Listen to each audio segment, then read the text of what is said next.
The 5-stroke roll has 3 new challenges that the preceding 3 rudiments don't have. Number 1, it combines doubles and singles. All right, you were doing either buzzes, singles, or doubles. This has got doubles and singles. Number 2, it's got dynamics. You've got the doubles, which are supposed to be played softer, and the singles, which are accented.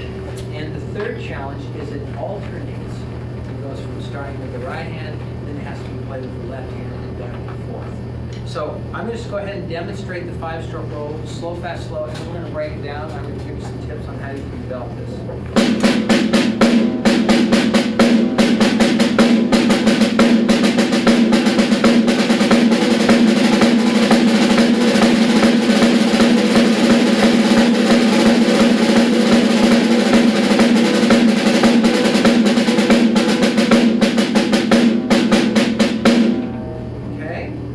Did you notice the whipping motion for the loud notes?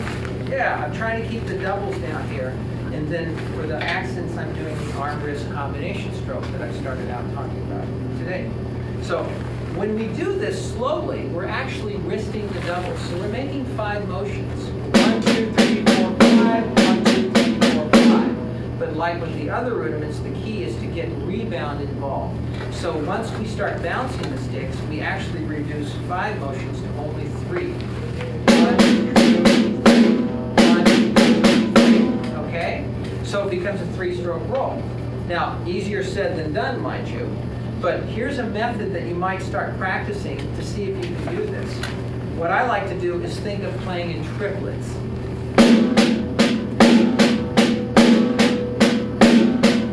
Then I'll double the unaccented notes.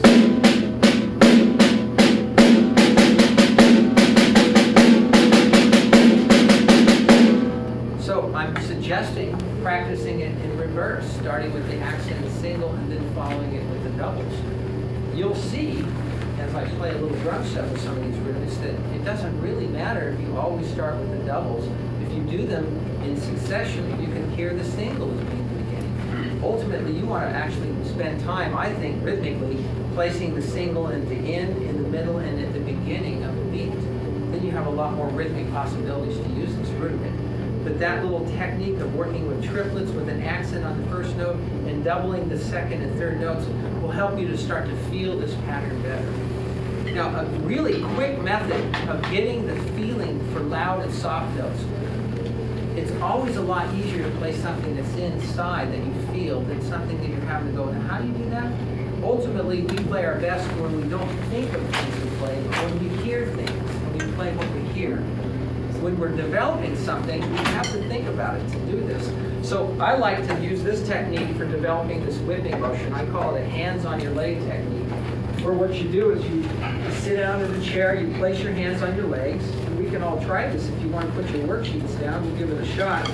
And since this rudiment has 2 different dynamic levels and 2 different strokes, one of the conveniences is that it's the same stroke that's accented, it's single. And then the doubles are the strokes that are unaccented. So for unaccented notes, you've got to keep the heels of your palms on your legs. So just tap doubles. Notice I'm saying tap, literally the tap stroke method, which is just wrist only. So when you want to do accents, then your arm comes off your leg and you produce a nice, relaxed, weighted stroke, a whipping action. So if I was to demonstrate this 5-stroke roll with this kind of technique, it'd be right, right, left, left, right, left, left, right, right, left. Wrist, wrist, wrist, wrist, arm, wrist, wrist, wrist, wrist, arm, tap, tap, tap, tap, whip, tap, tap, tap, tap, whip.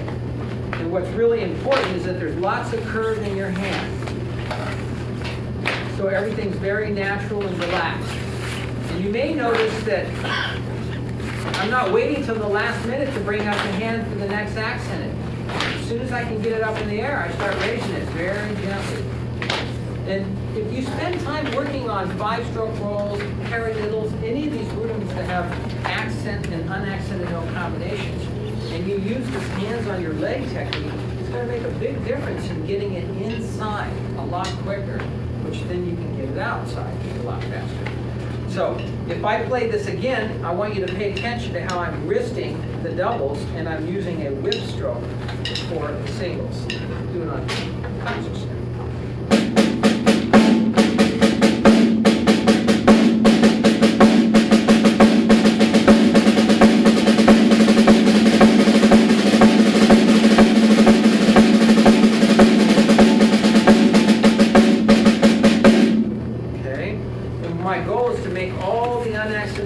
same unaccented volume and all the accented notes the same accented volume.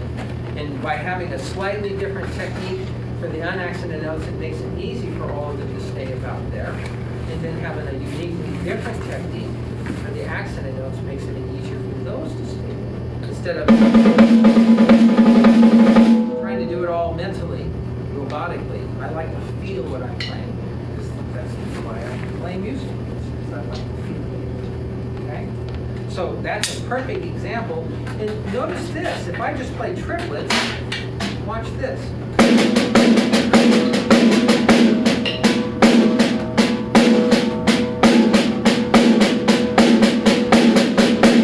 I'm back to the right hand playing a Moeller 3 on the opposite side of the sheet.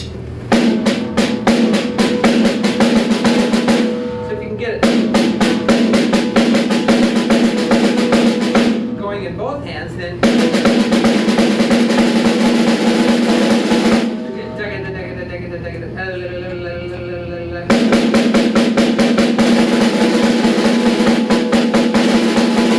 getting literally 3 notes per one motion, making it possible to play really fast.